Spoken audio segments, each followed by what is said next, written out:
Prontinho, pode iniciar. Boa noite, turma, tudo bem? Então, sou o professor Carlos. Hoje a gente vai dar sequência com a nossa segunda aula na disciplina de Físico-Química. Só relembrando um pouquinho, na aula anterior a gente falou sobre a estrutura atômica, né? A gente falou aí como que os átomos foram evoluindo os conceitos para chegar no que a gente entende hoje de átomo, no conceito que a gente aceita como átomo, né? Então, o átomo ele é aquela menor partícula, a estrutura da palavra remete a isso. Com o desenvolvimento dos experimentos, a gente chega num modelo atômico, onde a gente tem um núcleo e a eletrosfera, né? O núcleo do átomo ele é composto aí por cargas positivas, que são os prótons, e cargas neutras, que são os nêutrons, e em volta deles a gente tem a eletrosfera, que é a parte onde tem os elétrons, desculpa, e os elétrons são cargas negativas. Então, a gente sabe que os átomos, eles têm uma identidade, essa identidade, ela vem justamente pelo seu número atômico, então, todo átomo tem um número atômico específico, com isso a gente conseguiu, os cientistas organizaram a tabela periódica, onde eu tenho uma tabela de ordem crescente de número atômico. Com isso, a gente tem aí a tabela periódica que a gente conhece hoje em dia, e tudo isso levou a essa classificação periódica dos elementos, e a gente vê também propriedades semelhantes. Então, a gente tem, em virtude da posição na tabela periódica, a gente tem propriedades específicas daqueles átomos que estão presentes ali. E aí, depois, a gente falou sobre as ligações químicas, então, ou seja, esses átomos, eles tendem a se combinar justamente para ter uma quantidade de elétrons igual à dos gases nobres. Quando a gente pega a distribuição eletrônica e vê que os átomos, os gases nobres, todos eles têm 8 elétrons na camada de valência, que é aquela última camada necessária, é a última camada com elétrons que, de fato, faz essas ligações químicas. Todos os átomos tendem a ser igual a eles, porque eles conseguem viver por si só. Então, o átomo de argônio vive sozinho, com ele mesmo, com os seus 8 elétrons na camada de valência. Os outros átomos da tabela periódica, eles tendem a se combinar, justamente para chegar numa configuração eletrônica, ou seja, a mesma quantidade de elétrons que os átomos de gases nobres. Então, hoje a gente vai falar sobre a expansão e contração da camada de valência, a gente vai falar sobre geometria molecular, sobre polaridade e forças intermoleculares, além de estudo dos principais elementos da tabela periódica e também as funções inorgânicas. Para a próxima aula, aí, que é a nossa última aula, a ideia é que a gente fale de reações químicas, estequiometria dos minerais, funções orgânicas e estudo das pilhas e eletrólises. Então, recapitulando aqui a nossa última aula, que a gente finalizou aí falando um pouquinho de ligação química, então a gente tem 3 grandes tipos de ligações químicas possíveis, que são ligações covalentes, iônicas e metálicas. A ligação covalente, ela tem uma característica muito específica, que é o compartilhamento de elétrons, né? Ou seja, a gente tem um átomo que combina com outro, e eles compartilham os elétrons nessa ligação, muito comum entre a metal e a metal. Quando a gente já tem uma transferência de elétron, ou seja, um elétron de um elemento, de um átomo, ele é transferido para o outro, a gente tem uma ligação iônica, ela acontece muito entre metal e a metal, e a ligação metálica, a gente tem um mar de elétrons, né, ou seja, ali a gente tem o metal combinando com metal, e em volta deles esse mar de elétrons que dá toda uma característica muito específica para os metais, como, por exemplo, a condução de calor, de energia, devido a esses elétrons deslocalizados em volta dos núcleos positivos, e a gente tem esse mar de elétron envolvido aí. Então, a gente viu que a ligação química, ela ocorre justamente para que a intenção é atingir o octeto, ou seja, ou atingir 8 elétrons na camada de valência. Temos algumas exceções, que no caso do hélio, que tem 2 elétrons na camada de valência, e por ele é estável por ele estar dessa forma. Então, a gente fala muito também que os átomos tendem a buscar 2 ou 8 elétrons na última camada para ter a estabilidade de gases nobres. Então, as ligações elas ocorrem justamente para que a gente atinja um octeto, ou seja, né, ter 2 ou 8 elétrons na camada de valência, e a gente começa toda uma observação da natureza para tentar entender de fato como esses compostos funcionam, e aí a gente tem um efeito que é justamente a de expansão ou contração da camada de valência, né? Então, como o próprio nome já diz, a gente vai expandir ou vai diminuir. Então, existem casos que os átomos se estabilizam com números diferentes de 8 elétrons na camada de valência.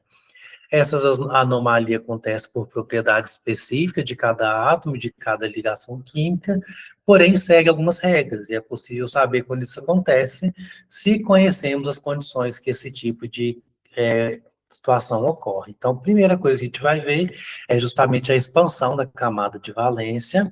Ela ocorre somente em átomos a partir do terceiro período da tabela periódica, justamente por causa da distribuição eletrônica, a gente precisa lembrar um pouquinho dos conceitos. Então, quando eu pego o diagrama de Lewis e faço a distribuição eletrônica, então, nesse primeiro átomo aqui da tabela periódica, que é o hidrogênio, tem um único elétron na camada de valência. Então, eu vou fazer distribuição eletrônica, eu vou ter distribuição 1s1.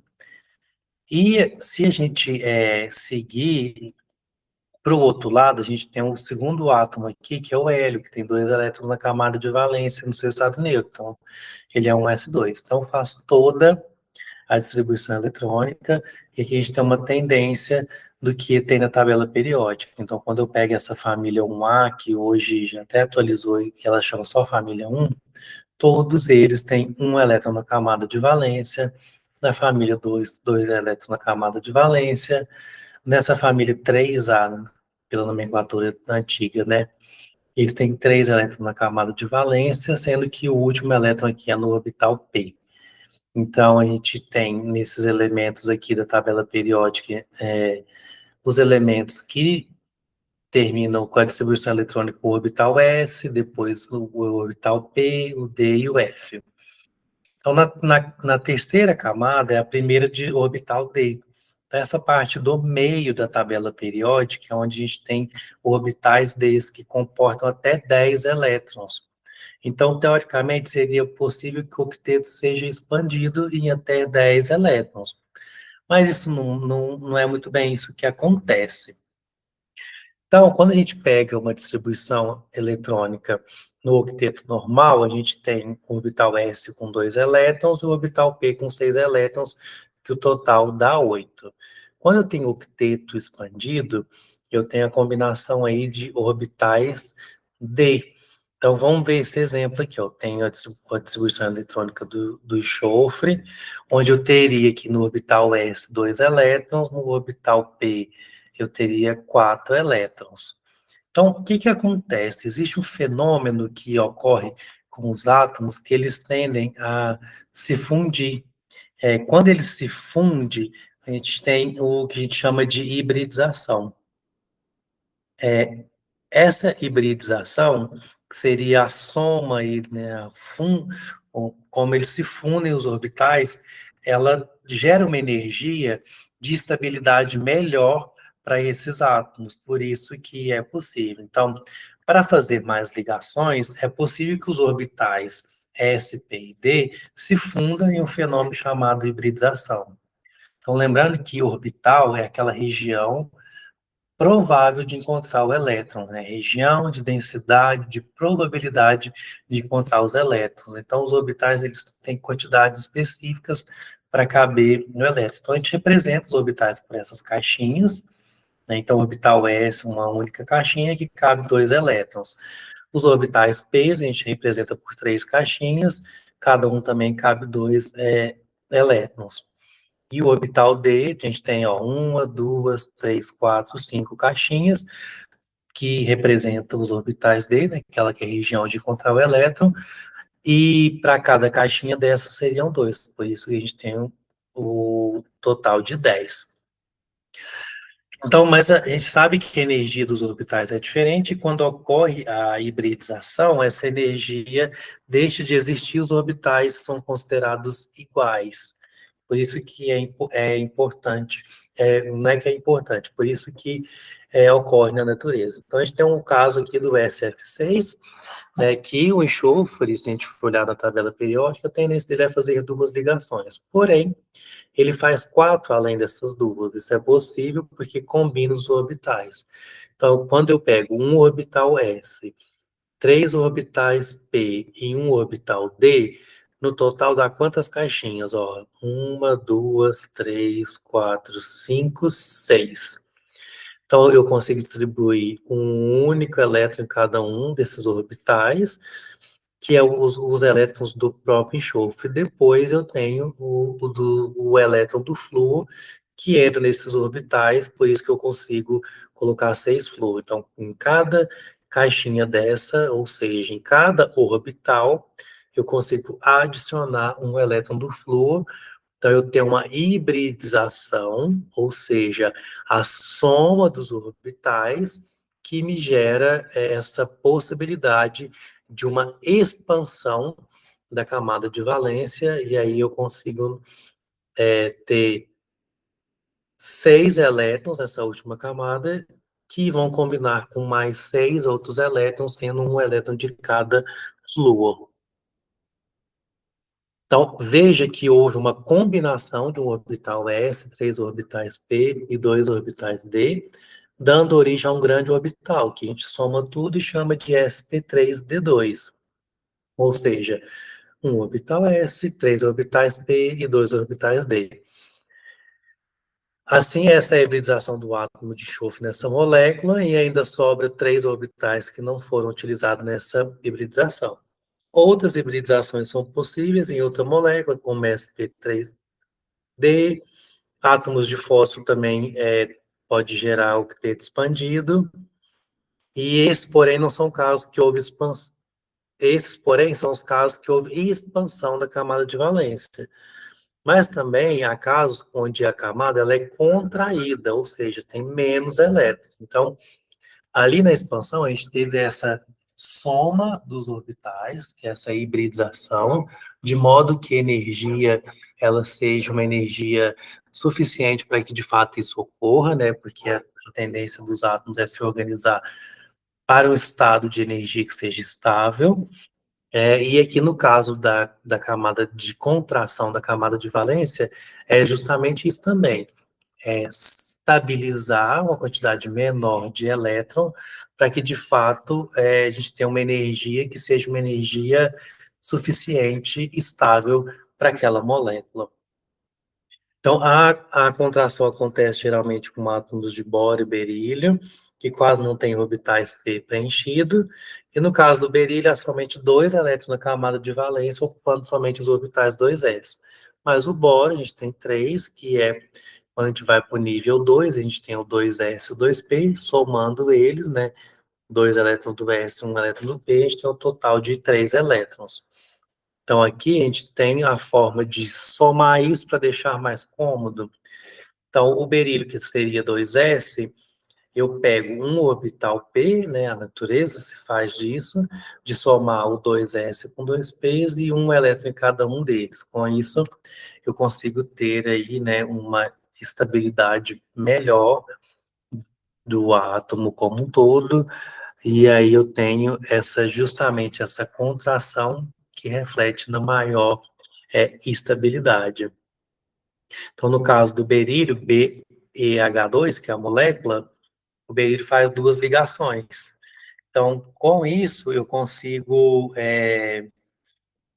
colocar um único elétron de hidrogênio em cada um desses átomos, e aí eu gero essa molécula BeH2. E aqui a gente tem até uma representação tridimensional dela, que ela tem uma forma linear, a gente vai ver mais para frente sobre geometria, o que seria isso.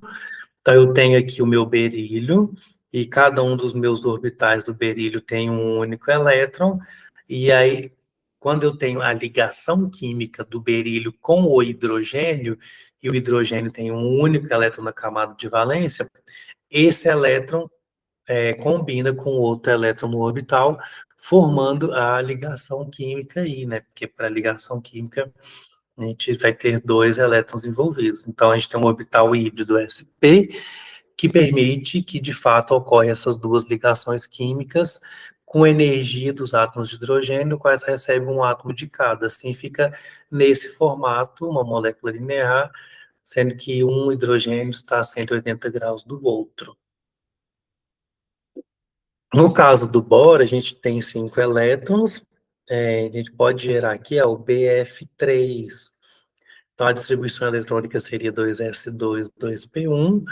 Então, esse S está preenchido, já tem 2 elétrons, então é interessante para ele pegar um elétron desse S e levar para o orbital P, somar todos eles, o S e o P, de modo que eu tenho um elétron em cada um dos orbitais, eu tenho uma menor energia, que é uma energia favorável para que isso ocorra, e aí cada elétron de valência do flúor encaixa para cada um desses orbitais. Então, eu consigo encaixar 3 flúor, por isso que eu tenho a molécula BF3, e aí eu tenho ângulos entre eles de 120 graus.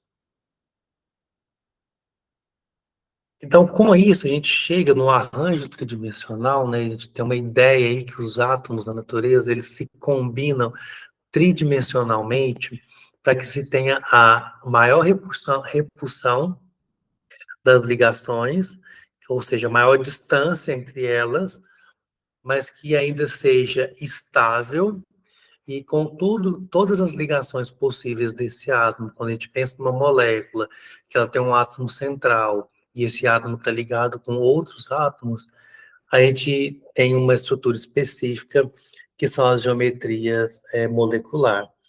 Então, as geometrias são representações dos espacial dos átomos em moléculas.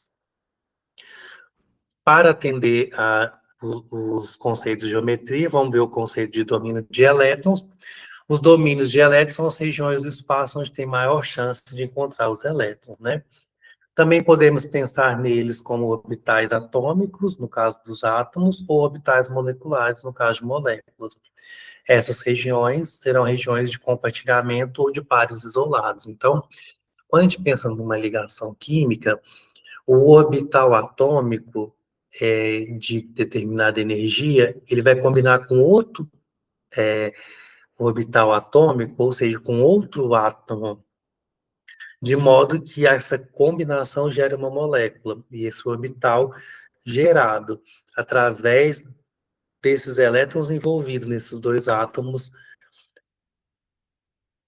gera um composto mais estável com uma geometria específica que aí tem a ver com a geometria da molécula dessa molécula como um todo, né? Obviamente ficou redundante, mas é exatamente isso, a geometria molecular, ou seja, o arranjo tridimensional desses átomos, quando a gente pensa numa molécula, e para ver a estrutura tridimensional dela. Então, a gente tem a teoria de repulsão dos pares de elétrons de camada de valência e forças intermoleculares. Essa teoria descreve exatamente o que o nome diz, né, a repulsão entre os pares de elétron na camada de valência, seja ele ligantes, né, que participa de ligação, ou pares isolados. Ela tenta prever a geometria da molécula com base nessa repulsão, no sentido que espacialmente os domínios de elétron têm que estar mais longe possível do outro. Então, assim, quanto maior o ângulo entre os átomos dos domínios, mais estável é a geometria, e essa é a geometria mais estável que utiliza para representar as moléculas químicas. A gente tem a geometria molecular que descreve o arranjo espacial dos átomos em uma molécula com base na teoria VESP, que é a repulsão de pares eletrônicos de camada de valência, no sentido que os elétrons tendem a se afastar para ter o máximo de distância para minimizar essa repulsão. E a gente tem as geometrias que são geometrias linear, angular, trigonal plana, piramidal, tetraédrica, bipirâmide trigonal, octaédrica, e é o que a gente vai ver aqui diante. Então, a geometria depende do número de átomos ligados ao átomo central e da presença ou não de pares de elétrons isolados, que são nuvens eletrônicas não ligantes. Então, a gente pode ter molécula onde a gente tem aí, de fato, uma ligação química, né? Um átomo liga com outro, mas também pode ter pares de elétrons isolados para atingir aí a estabilidade e tem esses pares de elétrons. Então, a primeira geometria que a gente vê é uma geometria linear. A gente tem um exemplo, que é o CO2. Então, pelo próprio ângulo, a gente já vê um ângulo de 180 graus, né? Tipo, talvez conseguimos pensar em uma linha. Então, todas as moléculas formadas por dois átomos apresentam ali geometria linear, pois não possui átomo central, e a maioria da distância possível entre os átomos é 180. Em moléculas com três átomos, podem ter essa configuração quando o átomo central não possui nuvens eletrônicas. Então, o átomo central, a gente tem três átomos, essa molécula aqui é o dióxido de carbono, CO2, o carbono é o átomo central, e a gente tem a ligação dos oxigênios. Como nesse átomo central o carbono faz quatro ligações, a gente tem as quatro ligações, duas para cada oxigênio, a gente não tem par de elétrons sobressalente aqui, que não participa das ligações, a gente tem uma estrutura linear, ou seja, o ângulo entre as extremidades é de 180 graus. Então, pensando, podemos falar em uma linha? Eu acredito que sim, né? É mais fácil de poder visualizar. Quando a gente fala de geometria angular, a gente tem outros ligantes e muitas vezes também par de elétron. Então, ocorre em moléculas com três átomos, né, cujo átomo central liga nos dois outros átomos e possui uma ou duas nuvens eletrônicas, que é o caso dessa molécula aqui, a gente pode falar até na água, que seria dois hidrogênios, o oxigênio e aqui as nuvens eletrônicas. Então, outro exemplo é o SO2. Eu tenho um enxofre, fazendo duas ligações duplas com oxigênio, mas eu tenho um par de elétron aqui em cima. E esse par de elétron, ele é volumoso, ele faz com que há uma diminuição, né, desse ângulo, ou seja, uma aproximação dos oxigênios, que é a aproximação ideal para que a gente tenha o mínimo a repulsão estabelecida entre eles. Então, a nuvem eletrônica, que é representada aqui em cima e aqui, é o par de elétrons formado por uma ligação entre dois átomos ou entre elétrons da camada de valência do átomo central, que não participa da ligação química, ou seja, ela existe na molécula, mas ela não participa da ligação que seja uma transferência de elétron ou um compartilhamento de elétron.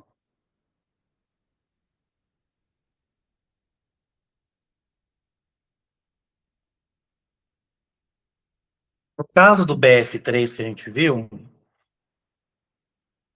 a gente tem ângulos de ligação de 120 graus. Eu tenho o B, que é o meu átomo central, e o F, que são os flúors ligados entre eles. Neste caso, a molécula é formada por quatro átomos. Um átomo de bório e os outros seis de flúor. Todos os três elétrons da camada de valência do bório participam da ligação química. Então, a gente tem aí uma geometria trigonal plana. Ou seja, né, a gente tem três, que é o de tri, num único plano. E aí, nesse caso aqui, não há nuvem eletrônica não ligante. Quando a gente tem quatro átomos e uma nuvem não ligante, a gente tem uma geometria piramidal. Então, a gente tem a representação da nuvem eletrônica aqui, e os três átomos ligantes no átomo central. Então, ocorre quando esse átomo central liga-se a três outros átomos e, obrigatoriamente, uma nuvem eletrônica não ligante. É o caso da amônia. NH3 é a amônia. Na molécula do átomo do nitrogênio, a gente tem os três átomos do nitrogênio, a gente tem três átomos de hidrogênio, e apenas 3 dos 5 elétrons da camada de valência do nitrogênio participam da ligação, resultando nessa nuvem não ligante, né, que empurra, devido à sua densidade de elétrons de carga negativa, os átomos de hidrogênio para baixo. Até que a gente chega na tetraédrica, na geometria tetraédrica, que ela de fato tem 4 lados. Um exemplo clássico é o CH4, que é o metano. Então, ocorre quando o átomo central, sem nuvem eletrônica não ligante, liga a 4 outros átomos. O ângulo ideal aí, que maior ângulo que pode existir, é de aproximadamente 109,5 graus. Se a gente pensar aqui, ó, se eu ligar esses 3 átomos aqui, eu tenho um lado, esses outros 3 eu tenho um segundo lado. Pensando nos lados de trás, eu tenho um terceiro lado, e aqui embaixo, no olhar de baixo para cima, eu tenho um outro lado. Isso tudo gera 4 lados, por isso que é uma geometria tetraédrica.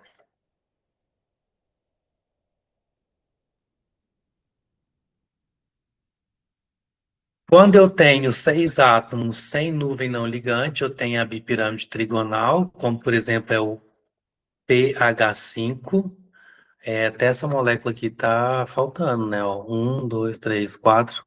Tá faltando uma aqui embaixo, que me simboliza a bipirâmide trigonal. Então, desse mesmo átomo que está para cima, vamos pensar que tem uma aqui embaixo. Aí fica mais certo de dizer, porque eu tenho uma pirâmide para cima e também tenho uma pirâmide para baixo. E aí, ou seja, eu tenho uma bipirâmide trigonal. Então, eu vou corrigir antes de mandar para vocês, para que fica certinho. Então, ocorre em moléculas hexatômicas, ou seja, tem 6 átomos, né, cujo átomo central liga diretamente aos outros 5, e não há nuvem eletrônica. Então, nesse caso, a gente vai ter tanto ângulos de 90 graus, como também ângulos de 120 graus. Então, um ângulo de 90 graus e ângulos de 120 graus. Quando a gente pensa em 7 átomos, que é o caso do SF6, que a gente falou, o hexafluoreto de enxofre, aqui eu já consigo ter uma geometria octaédrica, porque eu vou ter essa base aqui de pirâmide, gerando para cima 4 lados, então aqui eu tenho um lado, um segundo lado, lá atrás um terceiro lado, e desse outra parte aqui um quarto lado. Isso ocorre tanto para cima quanto para baixo. E o ângulo de ligação, se todos os átomos forem idênticos, é de 90 graus, e aí eu tenho uma geometria octaédrica para esse composto. Aqui eu tenho um resumo geral do que a gente acabou de falar, da geometria linear, né? Ou seja, ele está no mesmo plano. A gente tem a trigonal plana, quando a gente tem o átomo central com 3 ligantes no mesmo plano, a tetraédrica, né, que tem um átomo central mais 3 ligantes, que gera um ângulo aí de 109,5 graus. A bipirâmide trigonal, quando eu tenho 2 pirâmides para baixo e para cima de 3 lados. E a octaédrica, onde eu tenho 2 pirâmides, digamos assim, uma para um lado, outra para o outro, uma para baixo, uma para cima, só que de 4 lados, certo? Dúvidas? Então vamos seguir para falar de polaridade. Então as moléculas podem ser polar ou apolar. O que que é uma molécula polar? Uma molécula polar possui um momento dipolo, representado por essa letra I, que é o Ni, diferente de zero. Ou seja, uma região com mais carga negativa. Ou seja, tem alguns átomos que eles têm essa tendência de atrair nuvem eletrônica para eles. Então, como eles atraem essas nuvens eletrônicas, eles têm essa carga parcial negativa. Isso faz com que o outro lado fica mais pobre de elétrons e gera uma carga parcial positiva. No contexto geral, a gente gera polos, e esse polo, se ele a resultante dele é diferente de zero, eu tenho uma molécula polar. Então, o momento de polo é uma grandeza vetorial, ele tem módulo e tamanho, direção e sentido, ou seja, a resultante tem que ser diferente de zero para que seja polar. Eu posso ter átomos eletronegativos na molécula, mas se a resultante for nula, eu vou ter uma molécula apolar. Então, aqui a gente tem um exemplo do ácido clorídrico, que é o HCl, né? Eu tenho o cloro, que ele é mais eletronegativo do que o hidrogênio, então a tendência de ter mais elétrons em cima do cloro, ela é maior. E aí, então, eu gero polos, um polo de carga parcial positiva em cima do hidrogênio, uma carga parcial negativa em cima do cloro, por isso eu tenho uma molécula que é polar. A água acontece isso também. Aqui, como a gente falou de pares de elétrons não ligantes participantes, aquela nuvem eletrônica, a água ela tem mais dois pares de elétrons aqui em cima do oxigênio, que é um átomo eletronegativo. Esses pares de elétrons faz que a gente tenha uma repulsão, tem uma geometria angular, e essa geometria angular dá todo o caráter polar da água, né? Obviamente, em função do átomo eletronegativo, o oxigênio, mas que a gente tem os pares de elétrons livres aí, que de fato é muito negativo, e a resultante é diferente de zero, ela não é nula. A gente tem polos parciais positivos e negativos na molécula, portanto, a água é polar. Já no CO2, ó, eu tenho o átomo de carbono no meio e o oxigênio de um lado e do outro. Eles estão sendo trabalhando com a mesma força. A resultante aqui, então, ela é igual a zero. Pensa num cabo de guerra. Um lado está puxando com uma força X, do outro lado está puxando com a mesma força X. Então ele está parado, porque está igual. E isso dá a resultante nula, a resultante igual a zero. Pensando em moléculas, o meu momento dipolar ele é igual a zero, portanto, a gente tem uma molécula apolar.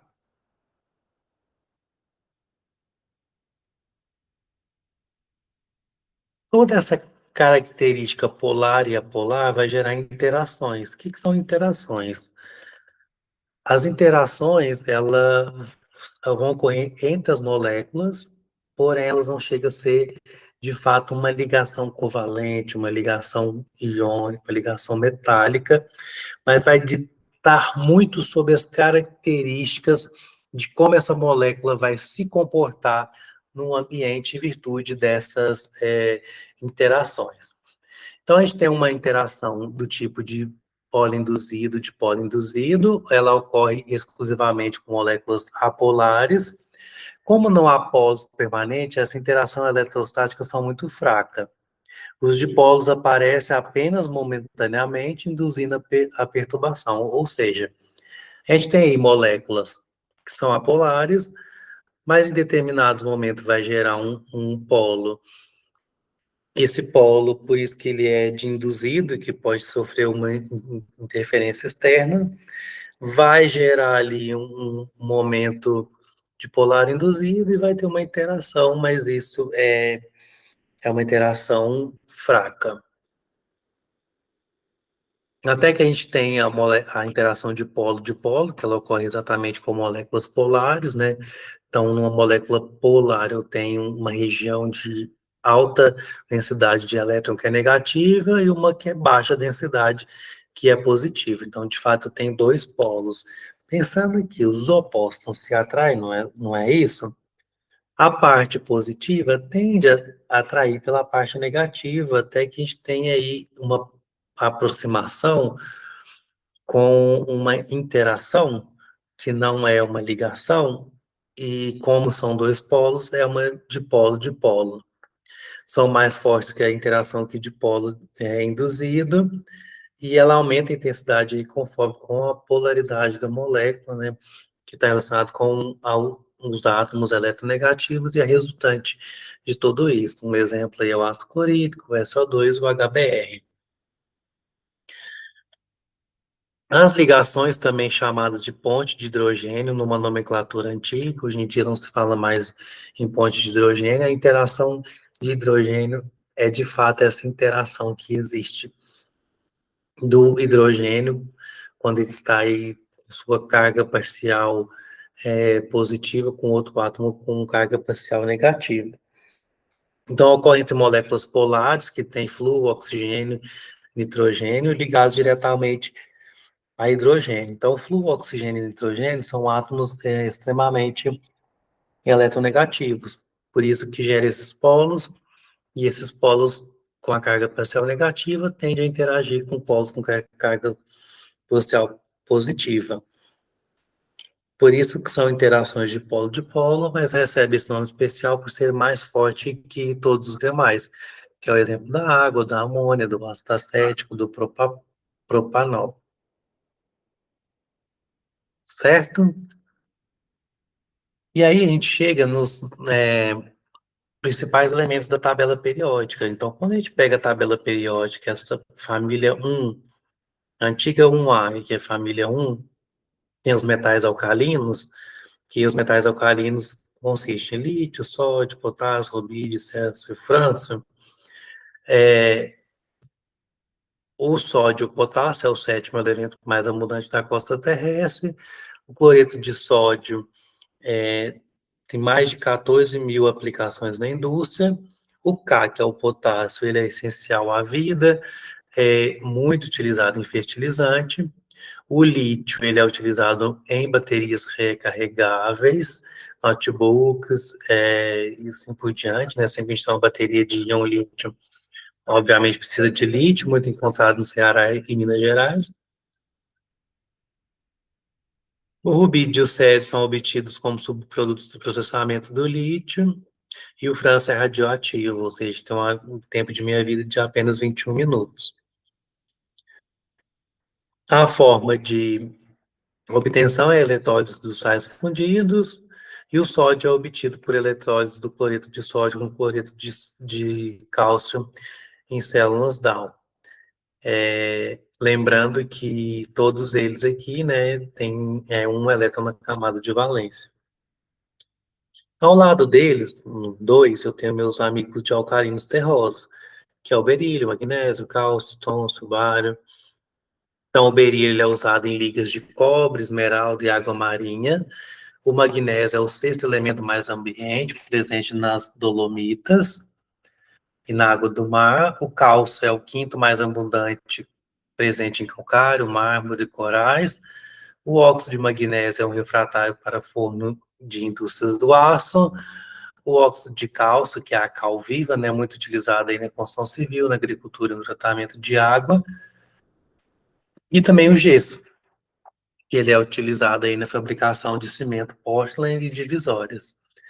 A obtenção do magnésio pelo processo Pigeon, ou eletrólise, e o cálcio por eletrólise de cloreto de cálcio fundido. Pulando essa parte central da tabela periódica, a gente chega na família 3A, antigamente conhecido como 3A, mas hoje é conhecido como a família 13, na nomenclatura mais nova. Então, o alumínio é o metal mais abundante, né, utilizado em aviões, automóveis, latas, sem contar que a gente tem uma dependência muito grande de alumínio, tanto que a reciclagem de alumínio, ela existe, né, e ela ocorre de forma bem ativa na sociedade. A gente tem o boro, que é utilizado como bórex, ácido bórico, que é água boricada, vidros, e ele é resistente ao calor. O carbono, que a gente desenvolve toda uma química específica para ele, que ele está nessa segunda família, né? Então, nessa família 13 é a família do boro, a família 14 é a família do carbono. A gente consegue ver aqui A gente tem toda a química orgânica destinada a esse elemento, que é a química do carbono. Com ele a gente pode ter carvão, grafite, diamantes, e uma infinidade de aplicação. O silício, ele é o elemento mais abundante, utilizado em chips de computador, semicondutores, ele é encontrado na areia. A gente tem o germânio, o estanho e o chumbo. É o germânio usado como semicondutor, o estânio usado em embalagens e o chumbo para blindagem de radiações ionizantes, né? Então, quando a gente faz raio-x ali, quem tem aquele colete de chumbo, justamente para bloquear a radiação. Seguindo a tabela periódica, a gente tem aqui a família do nitrogênio e dos calcogênios, que é do oxigênio aqui. O nitrogênio 2 é 78% da atmosfera, é utilizado muito como fertilizante e também explosivo. O fósforo, né, ele é essencial para plantas, também muito utilizado como fertilizante.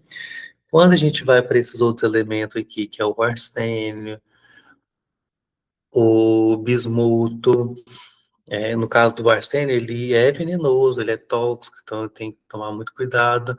Até mesmo a questão de análise, ela é difícil. O oxigênio aí, ele também é super abundante na Terra, é essencial para a vida, né? Porque a nossa respiração precisa de oxigênio.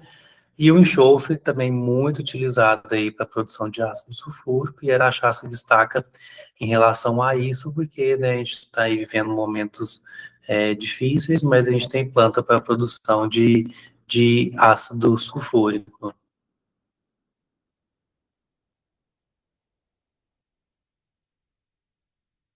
Na família 7A, antiga 7A, atual 17, a gente tem os halogênios, né, que eles têm aí 7 elétrons na camada de valência. A gente tem flúor, cloro, bromo e iodo. E do lado deles a gente tem os gases nobres, que é hélio, neônio, argônio, capritônio, xenônio. Então, o flúor, ele é utilizado aí como creme dental, nos teflons. O cloro, né, nosso cloreto de sódio é o nosso sal de cozinha, muito utilizado, mas ele também é utilizado como alvejante, hipoclorito, né, que é a água sanitária que a gente utiliza no tratamento de água. O bromo, ele é utilizado, ele é encontrado na água do mar, utilizado como inseticidas, corantes e também retardante de chama. O iodo é muito utilizado aí, sal iodado, que foi uma forma de até diminuir os casos de tireoide, uma vez que nós temos legislação que obriga a introdução de iodo no cloreto de sódio para casa que a gente compra no supermercado. Quando a gente fala para os gases nobres que estão aqui nessa última parte da tabela periódica, né, todos eles aí têm 8 elétrons na camada de valência, exceto o hélio, tem a sua estabilidade.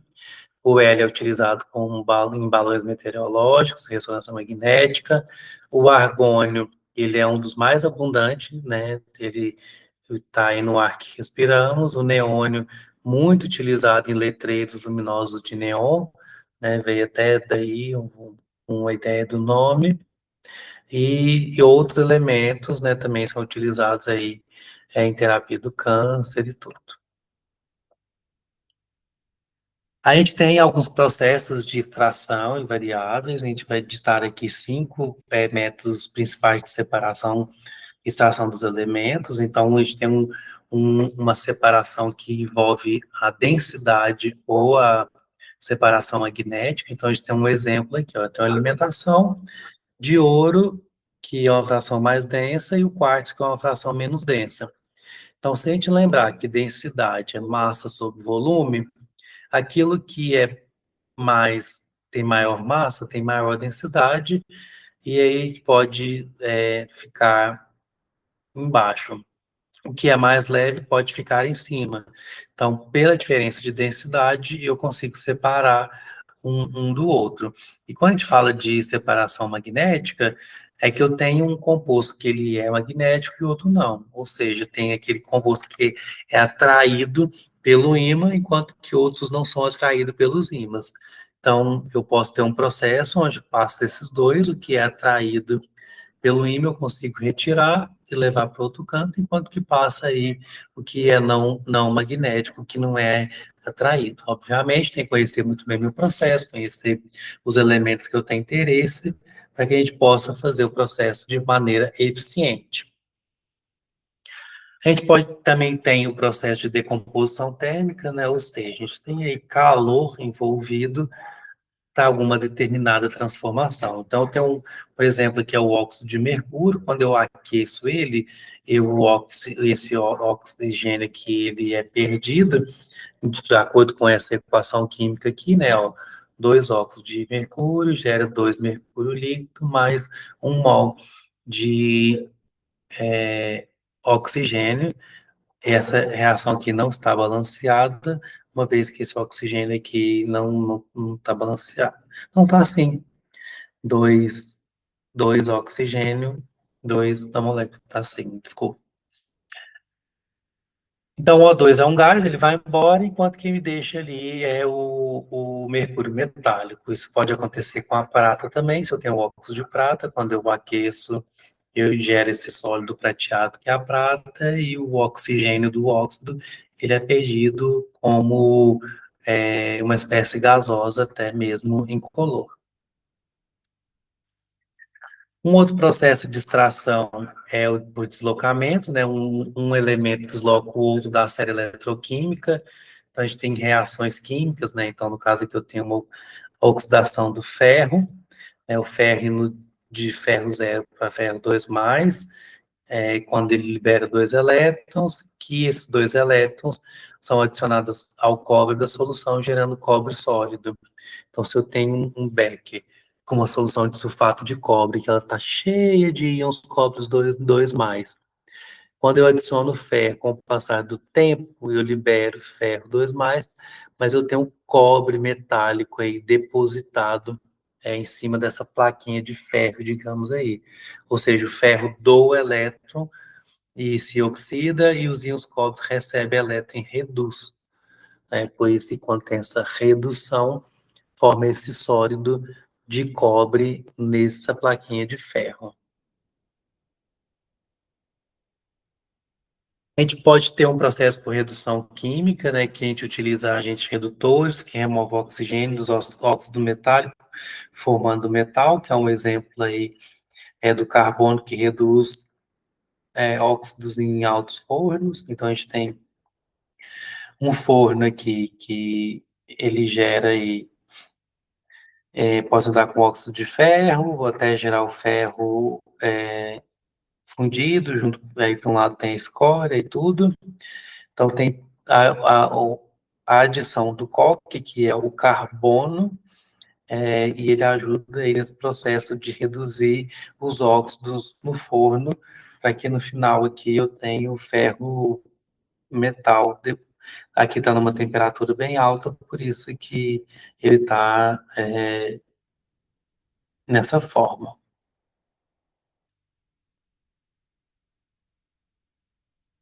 A gente também tem esse processo de extração por redução eletrolítica, né? Então, a eletrólise pode aí ser tanto em meio aquoso, com solventes e sais fundidos, e a tendência é gerar produtos mais puros. Então, aqui a gente tem um exemplo da eletrólise da água, onde eu aplico aí todo um processo no sentido que eu vou quebrar essas moléculas. Então, o H2O, que é a água, que nela tem aí o hidrogênio e o oxigênio, eu vou gerar os gases, tanto o gás hidrogênio como o gás oxigênio, de forma pura, né? Porque se eu tiver uma mistura, vai acontecer isso com a água.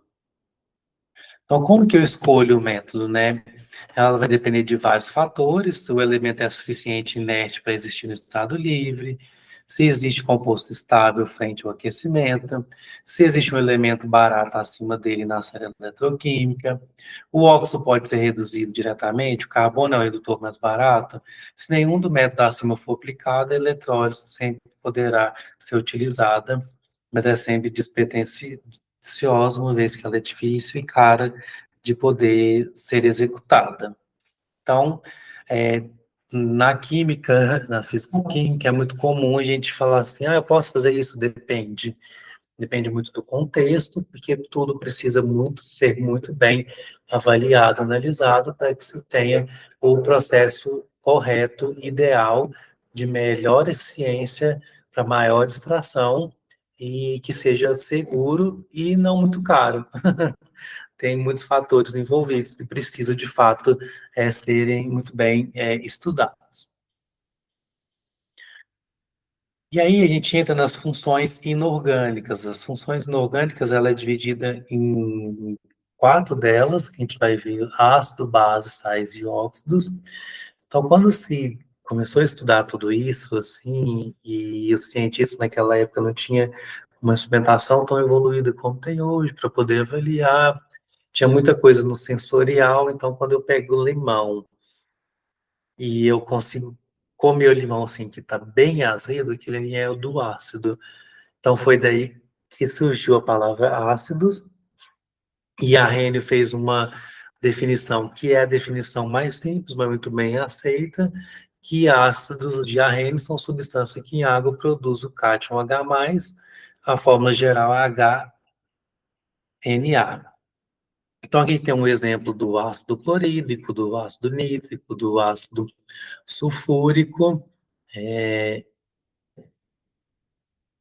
A gente tem ácidos também orgânicos, que no caso do limão a gente tem aí o ácido cítrico, o vinagre, que é o ácido acético, aquele ardidinho do veneno da formiga, quando ela pica a gente, é o ácido fórmico, que tem bases um pouco diferentes em termos de estrutura, quando a gente fala de um ácido orgânico e de um ácido inorgânico, mas no final de tudo, todos eles aí estão de fato respeitando o que a Arrhenius disse, que ácido é aquela substância que em meio aquoso libera íon H+. Então, a gente tem algumas características aqui, né, que o ponto de ebulição do ácido sulfúrico é 338, a gente tem a quantidade de hidrogênios do átomo ionizáveis, e tem uma nomenclatura para isso também. Então, se eu tenho um único hidrogênio, ele é um monoácido; se eu tenho dois hidrogênios, ele é um diácido; se eu tenho três hidrogênios, é um triácido. A gente consegue ver o exemplo aqui, ó, do ácido clorídrico, do ácido sulfúrico, que um tem um hidrogênio, o outro tem dois, portanto, um é mono, o outro é diácido. A gente tem esse alfa aqui que está relacionado com a força. Então, geralmente, ácidos inorgânicos, né, eles são mais fortes do que os ácidos orgânicos. Ser mais forte quer dizer que libera uma quantidade maior de íons H+ no meio. Então, se eu tenho uma concentração aí, né, de força maior que 50%, ele é considerado forte; entre 5 e 50 é fraco, é moderado, e menor que 5 é fraco. Muitas vezes são o que acontece com os ácidos orgânicos. Então, por exemplo, o vinagre, ele é um ácido orgânico que a gente utiliza bastante. E ele é um ácido fraco, porque se fosse muito forte, a gente não conseguiria nem alimentar com isso. E se o ácido tem presença ou não de oxigênio, ele vai ser dividido de duas formas, tanto como hidrácido ou oxiácido. O oxiácido é aquele que tem oxigênio. O hidrácido é aquele que não tem oxigênio.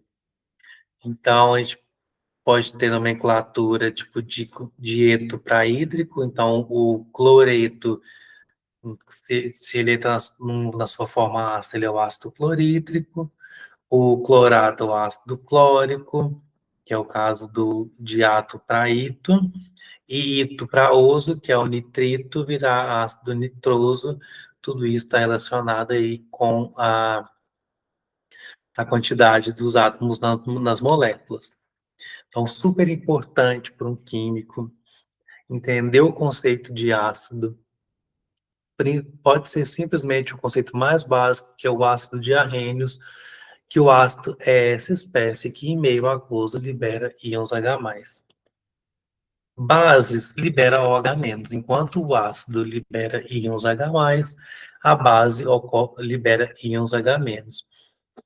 Então, se eu tenho uma única hidroxila, é uma monobase, se eu tenho duas hidroxilas, é uma dibase, se eu tenho três, é uma tribase. A força, quando eu falo dos metais alcalinos, está lá na tabela 1, eles são 100% ionizáveis, ou fraca, que é os demais cátions, com uma força aí menor que 5%. No geral, as bases que são solúveis é os alcalinos e o amônio, pouco solúveis os alcalinos terrosos, e o restante são insolúveis. A nomenclatura é sempre hidróxido de e o cátion. Então, com duas valências, né, menor oso, maior íon. Por exemplo, NaOH, que é a soda cáustica, que é o hidróxido de sódio. O MgO2, que é presente no leite de magnésio. Olha aí que legal, quando eu comparo o ferro OH2 e o ferro OH3. Um é o ferroso, enquanto que o outro é férrico.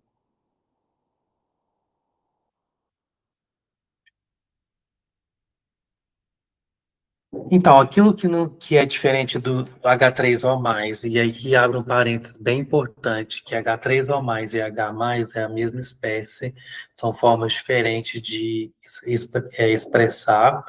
Pensando na natureza, vai estar presente o H3O+,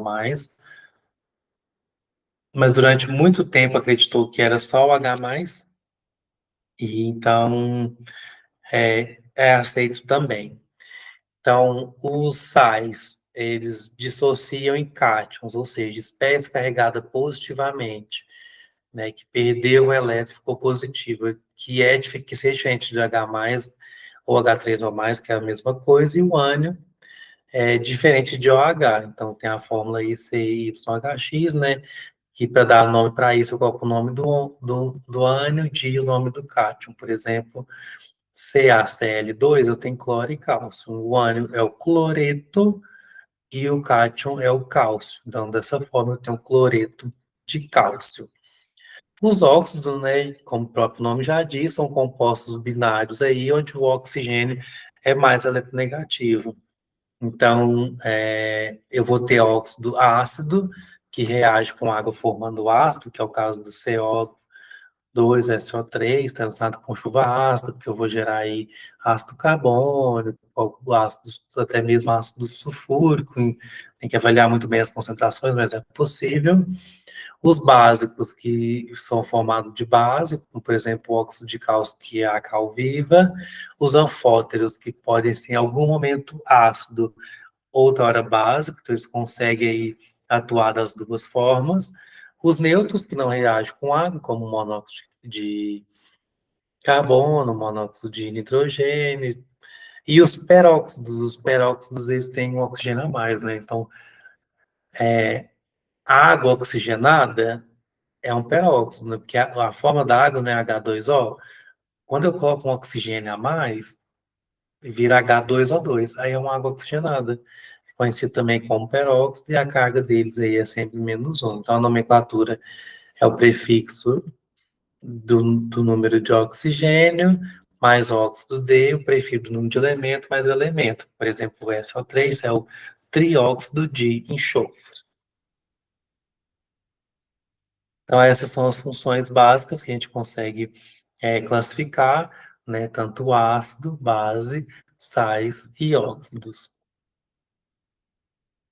Pensando em substâncias ácidas e bases, a gente consegue chegar numa escala de pH, onde eu pego todas as concentrações, coloco numa escala logarítmica, e mais para frente do curso vocês vão aprender muito bem como calcule isso e tudo. Mas é interessante que os químicos também, quando vai no laboratório, a gente tem a noção disso, porque é muito explorado nos laboratórios de modo geral.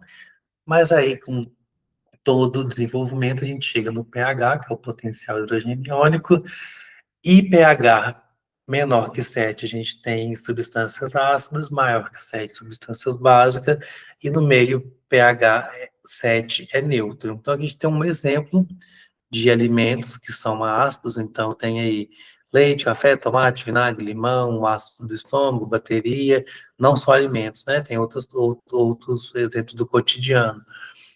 que tem pH menor que 7, que são considerados ácidos, e pH maior que 7, como sangue, bicarbonato de sódio, com antiácido estomacal, amônia, alvejante, sabão, e ácido básico e alcalino é a mesma coisa. Então é interessante a gente ter isso em mente da escala de pH. Então, no 7, a água ela é água pura, ela tem pH 7 e é considerado um pH neutro.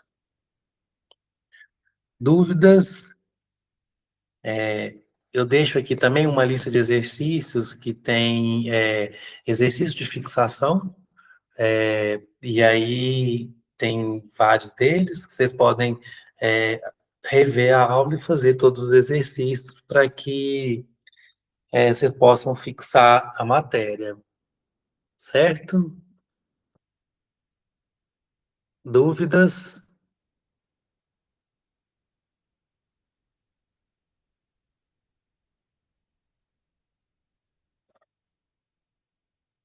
Então, dessa forma, eu encerro a aula. Eu agradeço vocês pela paciência de poder acompanhar a aula. Qualquer dúvida, estamos à disposição. Aproveite o material para que vocês possam estudar um pouquinho mais, reveja as aulas, os conceitos. Eu já vou arrumar o slide e passo para a Lívia poder disponibilizar para vocês, tá bom? Muitíssimo obrigado, boa noite, bom descanso.